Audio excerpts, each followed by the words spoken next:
Hello and welcome to Environmental Activism 101. I'm Alicia, and today we're going to be talking about sort of the basics of how to understand environmental issues and also how to make campaigns about them. So let's get started. So here's some of the things that we will cover. We will cover the fact that environmental issues are a broad category. We will talk about how environmental issues are not just environmental issues. We will talk about the difference between individual versus systemic for both problems and solutions.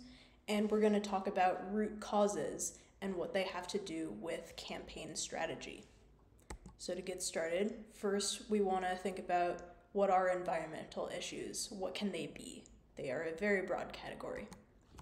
So one way that environmental issues are a broad category is their scope, their size. So if we start over here, we have the greenhouse effect or climate change, which is one of the most well-known environmental issues talked about a lot, and it is a global issue, right? It's in the name, global warming. This is happening all over the globe. There's no place on Earth that is not affected in some way by the greenhouse effect. Then we can get into issues that are a little smaller, so like this wetland encroachment. So that is a regional issue. There are lots of different wetlands around the world. It's a large issue. It exists in many places, but there are also some places where it doesn't really apply. If we're in, the steppes of Russia, then that's not an environment where wetlands are really an issue. But there are plenty of places in the world where wetland encroachment is an environmental issue. So then getting even smaller, maybe one of the smallest types of environmental issues would be lead paint contamination. And so this is if, say you have like a building or even a piece of like wooden furniture that had some lead in it and it's near the soil and it's flaking off, then that like little couple square feet of soil are going to be lead contaminated. So that would be an example of a very hyper-local environmental issue.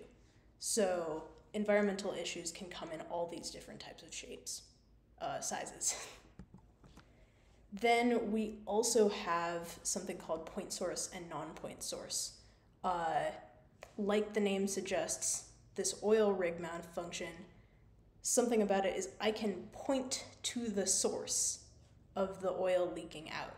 If I were to cut off that leak at the source, at the oil rig, all the oil leaking out would stop. I'm able to fix it using only one spot. I can only focus on that thing and I can still solve it.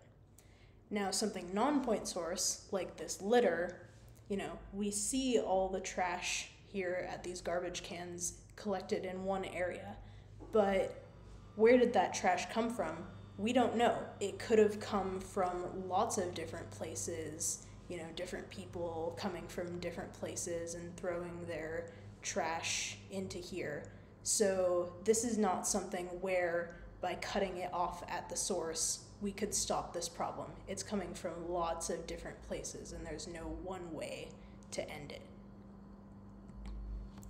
And then we also have the fact that a single environmental issue can kind of cascade into more of them. And you have to be able to follow the chain of cause and effect down through different environmental issues. So for example, here we have a scenario where we've got some fertilizer runoff. Maybe there's a farm nearby and they're spraying the fertilizer to try to make the crops grow. But then the rain is going to wash that fertilizer away. Maybe it gets into a lake, and now the fertilizer is fueling an algae bloom. And what's going to happen when that algae blooms and it's like covering the whole lake? Well, now the sunlight can't get in. When the algae decomposes, the decomposers are going to use up all of the oxygen that's in that water. And through this combination of factors, it's going to make what's called a dead zone, where through that darkness, that lack of oxygen, that kind of like clogging up of the water, you're going to get a place where the bigger organisms just can't live So we see this picture with the dead fish floating. They couldn't breathe because the lack of oxygen from the algae bloom. So what's that dead zone going to do? Well, if there are some, let's say, local fishing businesses, then maybe they're going to go bankrupt. They don't have enough fish to catch to make it through the next year. So what's going to happen to them? Well, maybe their smaller companies are going to get bought out by the bigger fishing companies. And so that is going to cause corporate consolidation, where we're going to have more of a monopoly in the fishing industry.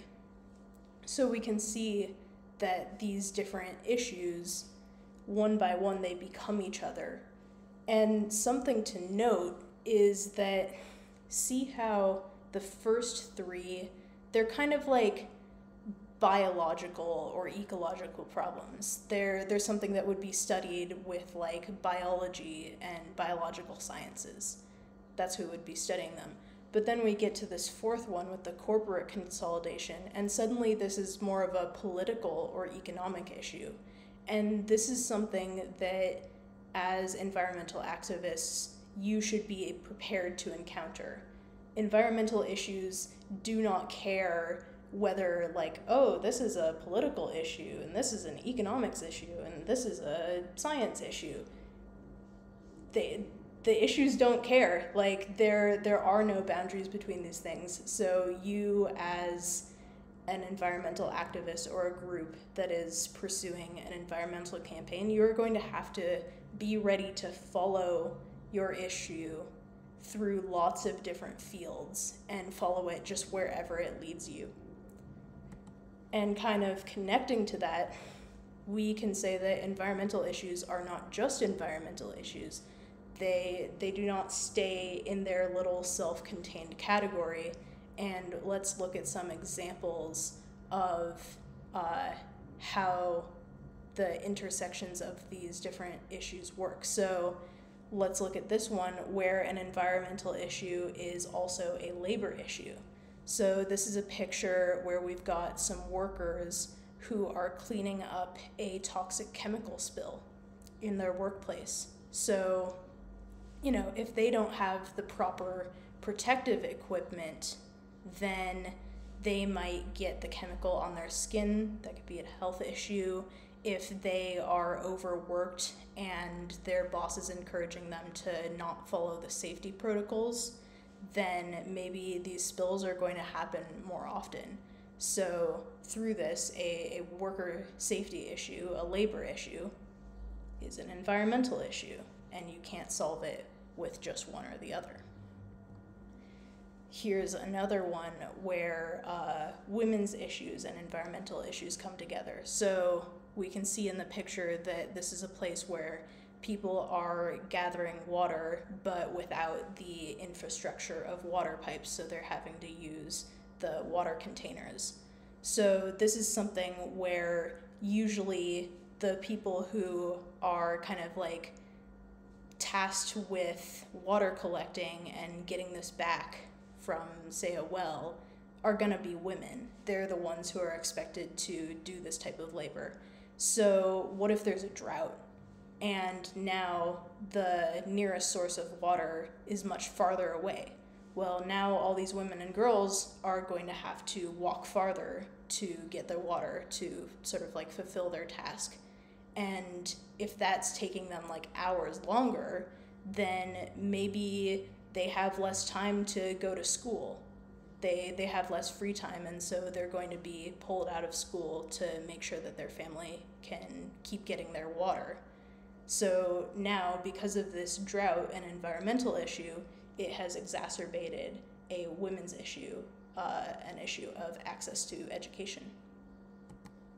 And then finally we have a housing issue where if we've got more frequent heat waves, temperature is going up to 130 degrees Fahrenheit. Well, if you don't have access to air conditioning, then it's really dangerous to be outside for extended periods of time, especially if you also don't have access to water or shade or things like that, and you're having to walk around with all of your belongings on you. So the heat wave is now going to be much more dangerous for you as a homeless person without access to these protective things. So again, housing issue or class issue mixing with an environmental issue. And now we can kind of get into individual versus systemic. And this is something that's very, very important to kind of know when you're dealing with environmental issues. It can trip a lot of people up. So let's look at this example of car use as an environmental issue.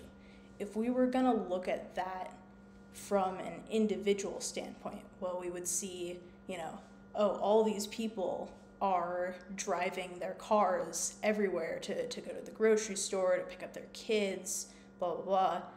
And that's like putting so much emissions into the atmosphere. So if we were going to talk about this individually, maybe we'd think like, the problem is people don't care about the environment enough to not drive, or they don't know that driving is having this big impact on the environment. But if we're going to look at it systemically, then over here we'll see up at the top is a picture of Levittown, which was one of the first suburbs created. So the sort of like massive suburb. And it was heavily subsidized for World War II veterans to come back to and put a cheap down payment on one of these houses. But it was also very racially segregated and caused a lot of white flight from the cities. So as suburbs were expanded and built, now, you're 5 miles away from your nearest grocery store. Of course you're gonna drive to go to the grocery store. And then down here, this bottom picture, we have, the caption is National System of Interstate and Defense Highways. So we think of the highway system in the US as kind of like, we take it for granted of like, of course it's there. But why was it created? Part of the justification, a large part, was as a defense kind of like a military thing. It was to ensure that logistically manufacturing related to defense was going to, the materials and the products were going to get around fast enough for everybody to kind of like make that happen. So that's where a lot of the funding for building the interstate system came from. And now it's also used for our personal lives. So now we can kind of transition to seeing, this individual problem of like, people choose to drive too much as like, why are these systems in place where you are forced to drive so much, or that's made very easy for you? To go to another example of that, we have over here the cornflakes. So sort of a monoculture diet. Cheers. A monoculture diet, where we have the cornflakes, we have high fructose corn syrup, we have corn-fed meats, things like that. So why is there all this corn in things that people are eating? Is it just that, people aren't making very healthy decisions with their food? Is it that they don't know that these monoculture crops are bad for the environment? What is it? Well, let's look over here on the systemic side, and we'll read it out. It says, U.S. corn is nearly a $100 billion industry that has received billions in subsidies for decades. The agriculture industry spent more than $165 million in political lobbying in 2022 alone, according to the nonprofit newsroom Investigate Midwest. So why are all these grocery stores and things flooded with, corn-related products, monoculture products? Well, because these big agriculture companies have been monopolizing the industry and have been growing their crops in like kind of that green area on the map down there, and have made it one of the like cheapest and only ingredients to make food products with. So, in the one side you can blame it on like, oh, people shouldn't buy corn products, but on the other hand you could say, why is so much of it being produced so cheaply? And then just for a last one, personal devices. I'm recording on my computer right now, so where did this computer come from? How was it made? Where is it gonna go after it's no longer usable? So up top we have two pictures. One is of a mine and the other is a map. And the mine is a lithium mine. Lithium is a metal that is used in a lot of batteries. So this computer has a lithium-ion battery. And mining lithium is can be very polluting to whatever environment it's in. So lithium mines are often made and extracted from in very poor countries where the labor laws are not very strict, where the environmental regulations are almost non-existent, but then the products that are made from those places often go to kind of like the richest countries, sorry. So we have this like extraction of resources from one place, and then the product that's getting made from them is ending up mostly in a completely other place. And then where is it going back to once it is finished? What happens when I throw out this computer? Well, the picture at the bottom shows an e-waste dump in Ghana. You can look it up. It's called Agbogbloshie, and that's its nickname. And it's one of the most toxic places on Earth. The workers who take apart the e-waste there and try to recycle bits of it, their life expectancy is dead low. I think it's like 35 or something crazy like that. So we can see that the negative environmental impacts of these personal devices are separated geographically from the place where the personal devices are used. Now we can get into what does it look like to have individual versus systemic solutions. Because we've just talked about what does it look like to say that a problem is an individual problem versus to look at it systemically, but what about the solutions? So if we were going to do individual solutions, we would say something like, okay, we need to stop using this product. And if enough people stop using the product, then eventually they won't make it anymore. But for something like, these computers, well, it's very hard to not use a computer. It's something that you need to, do a lot of your transactions. A lot of workplaces require you to have a computer. How are you going to access your bank account? All these different things, sign up for government programs, et cetera, et cetera. So it's very hard to, stop using a lot of these products. And also, if one person stops using them, the system that is creating computers is still going to create computers. It doesn't stop creating computers by, the equivalent of one person who has stopped using it.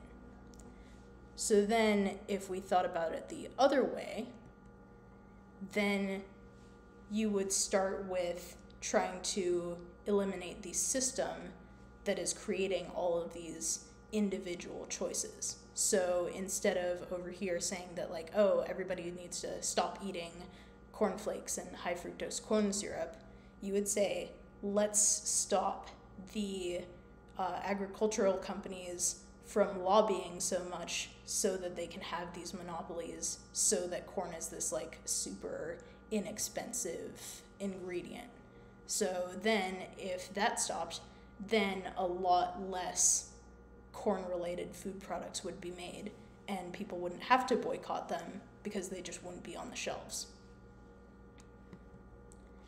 And now that we've talked about that, we can go into root causes and strategy. So this is where it's getting good. We are going to kind of like apply some of the things that we've just learned to a hypothetical environmental issue campaign, and we're going to see how that plays out.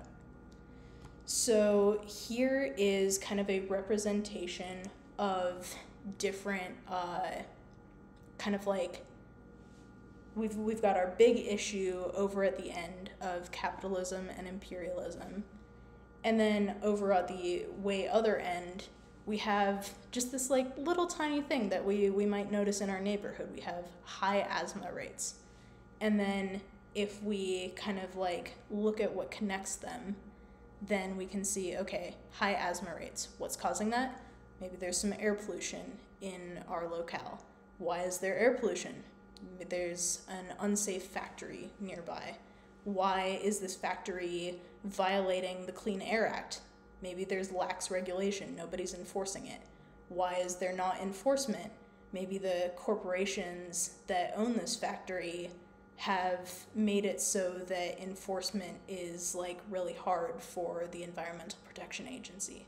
Why do corporations have so much power that they can, you know, kind of like take the teeth out of the regulation that's supposed to keep them in check?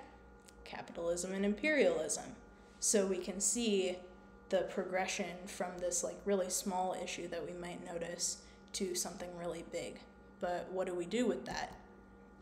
So this is kind of a model that can be helpful for planning different actions by your organization on the same issue and stringing them together to create a campaign. So we have this red triangle up here for what to address, and then we have this orange square for what to educate people about and agitate people about, get them riled up, get them ready to act and know why this is important. So what we're seeing here is that we start by addressing a smaller issue and then educating about the bigger issue that caused it. So right here we're addressing high asthma rates, and we're educating and agitating about air pollution. So maybe that would look like, you know, we are giving out free or reduced cost inhalers to young people who are getting asthma, and we're making sure that they can, you know, keep going to school and not have to miss out on that. But maybe when we're giving the low-cost inhalers out, maybe we're also giving it with a pamphlet that says, hey, you know, this isn't your fault. It's not because like, oh, you're just weak or something. It's because there's a lot of air pollution in the area, and this is why you're getting sick, so we're trying to help you with this inhaler.